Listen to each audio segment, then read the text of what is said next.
জয় শ্রী মহাকাল, জয় মা কামাখ্যা। আদেশ, আমি অঘরী সোমনাথ আপনাদের স্বাগতম জানাচ্ছি আমাদের ইউটিউব চ্যানেল অঘরী সোমনাথ মা কামাখ্যা ধাম। এটি কেবল একটি ভিডিও চ্যানেল নয়, এটি আধ্যাত্মিক সাধনা ও তন্ত্র মন্ত্রের রহস্যময় জগতের দরজা। এখানে গুরু পরম্পরায় প্রাপ্ত, পরীক্ষিত ও ফলপ্রসূ সাধনার পথ আপনাদের সামনে তুলে ধরা হয়। আমাদের উদ্দেশ্য দর্শক আকর্ষণ নয়, বরং কার্যকর ও শক্তিশালী সাধনার সঠিক জ্ঞান ছড়িয়ে দেওয়া। প্রতিটি আলোচনা আমার নিজস্ব অভিজ্ঞতা, গুরু আশীর্বাদ ও দীর্ঘ তপস্যার ফল। আধ্যাত্মিক সাফল্যের জন্য প্রয়োজন বিশ্বাস, ধৈর্য ও নিয়মিত অনুশীলন। অনুরোধ, চ্যানেলটি সাবস্ক্রাইব করুন, বেল আইকনে ক্লিক করুন, ভিডিও লাইক, শেয়ার ও কমেন্ট করুন। আপনার শেয়ার কারো জীবনের মোড় ঘুরিয়ে দিতে পারে। মহালয়া অমাবস্যা সাধনার মাহাত্ম্য। মহালয়া অমাবস্যা এক অনন্য আধ্যাত্মিক তিথি।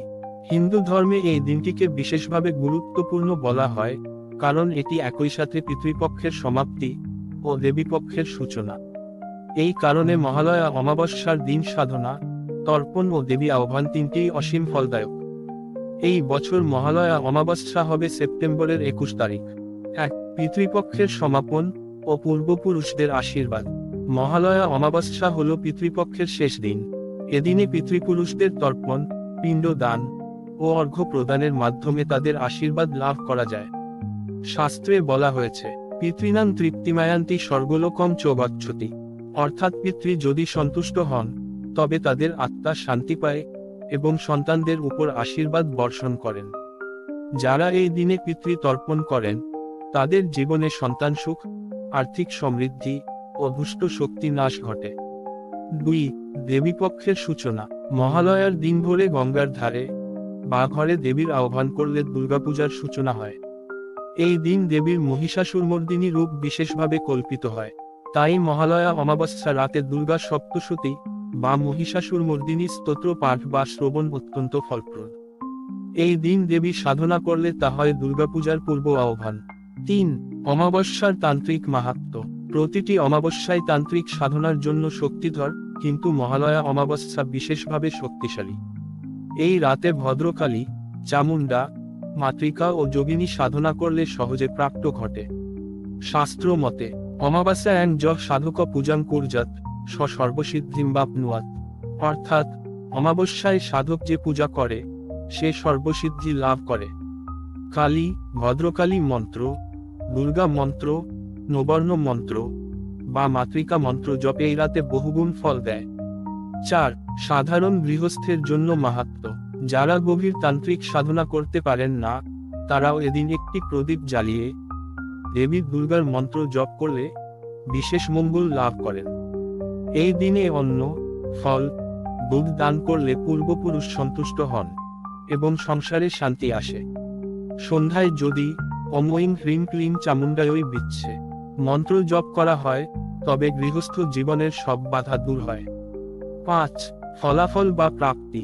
পূর্বপুরুষদের তুষ্টি ও আশীর্বাদ। যাদের কুষ্ঠিতে পিতৃদোষ আছে, তাদের পিতৃদোষ নাশ হয়। কারণ এই পিতৃদোষ থাকার কারণে বিবাহে বাধা, সন্তান লাভে বাধা, সাংসারিক ঝামেলা, সাধনায় বাধা, বিদ্যা লাভে বাধা, চাকুরি প্রাপ্তিতে বাধা, কর্মলাভে বাধা বা কর্মে বাধা, বারবার কর্মচ্যুত হওয়া ইত্যাদি নানা সমস্যার কারণ হয়ে থাকে। পরিবারে শান্তি ও সমৃদ্ধি, আর্থিক উন্নতি ও ঋণ মুক্তি, দুষ্টশক্তি, কালদোষ, ভূতপ্রেত প্রভাব নাশ, দেবী দুর্গা, কালী বা ভদ্রকালীর কৃপা লাভ, আসন্ন দুর্গোৎসবের পূর্ণ সুফল লাভ। মহালয়া অমাবস্যা একসাথে দুই শক্তির মিলনক্ষেত্র। পিতৃশক্তি অর্থাৎ পূর্বপুরুষের আশীর্বাদ, দেবী শক্তি অর্থাৎ আধ্যাত্মিক ও পার্থিব উন্নতির শক্তি। তাই এই দিনে সাধনা করলে একযোগে পিতৃকৃপা ও দেবী কৃপা লাভ হয়। জীবনের সমস্ত অশান্তি, দারিদ্র্য, ঋণ, অশুভ প্রভাব দূর হয়ে সৌভাগ্য ও সমৃদ্ধি আসে। এখন আলোচনা করব সাধারণ গৃহস্থদের জন্য এবং সাধকদের জন্য ওই দিন আধ্যাত্মিক কর্ম হিসাবে কি করণীয়। 1, গৃহস্থ স্তর, সহজে ঘরে করা যায়। 2, তান্ত্রিক স্তর, বিশেষ রাত্রিকালীন সাধকের জন্য। মহালয়া অমাবস্যা সাধনা। 1, গৃহস্থ স্তরের সাধনা। সকাল বেলায় পিতৃকর্ম, স্নান শেষে সাদা পোশাক পরে পূর্ব বা দক্ষিণ মুখে বসুন। তামা বা পিতল পাত্রে জল, কালো তিল, অক্ষত অর্থাৎ আতপ চাল, একটি দুগ্ধসিক্ত কোষ রাখুন। 3 বার উচ্চারণ করুন, ওম পিতৃভ্যো সদা নমঃ। সূর্যোদয়ের আগে বা পরে জল ও তিল দক্ষিণ দিকে প্রবাহিত জলে অথবা তুলসীতলায় অর্পণ করুন। দুপুরে ঘরের বাহিরে গোবর দ্বারা লেপিত একটা শুদ্ধ জায়গায় পিতৃগণের উদ্দেশ্যে পায়েস, 1 পাত্র জল, সর্ষের তেলের বা ঘৃত প্রদীপ, ধূপকাঠি অর্পণ করুন। ব্রাহ্মণ, গরিব বা পশু পাখিকে অন্ন দুধ মিষ্টি দান করুন। সন্ধ্যা দেবী আহ্বান, একটি প্রদীপ, ঘি বা তিলের তেল জ্বালান। সামনে মা দুর্গা বা ভদ্রকালী মূর্তি বা ছবি রাখুন। 108 বার জপ করুন, ওম ঐং হ্রিং ক্লিং চামুণ্ডায় বিচ্ছে। মিষ্টি ফল নিবেদন করে পরিবারের শান্তি মঙ্গল কামনা করুন। 2 তান্ত্রিক স্তরের সাধনা শুধুমাত্র প্রস্তুত সাধকের জন্য উপযুক্ত। রাত অমাবস্যা তিথি, দক্ষিণ মুখে শ্মশান অথবা নির্জন স্থানে কালো আসনে বসুন। আসনের নিচে কুশ বা অশ্বত্থ পাতা ব্যবহার করুন।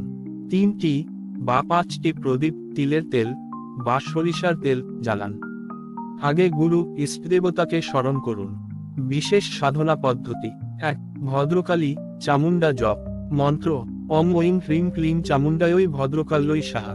অন্তত 5 মালা জপ করুন। রুদ্রাক্ষ বা হারের মালা উত্তম।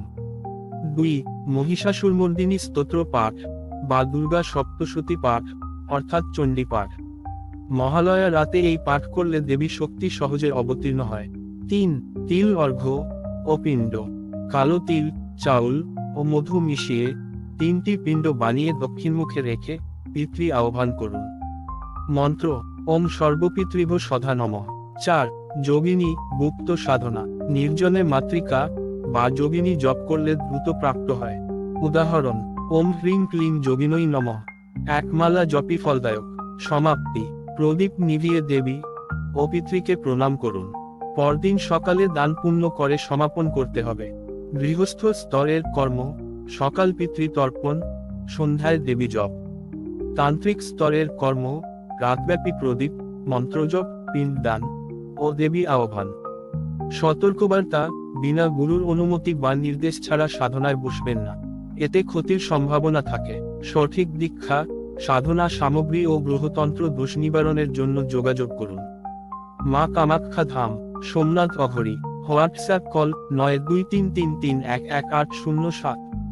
সময় সকাল 10টা থেকে বিকেল 5টা।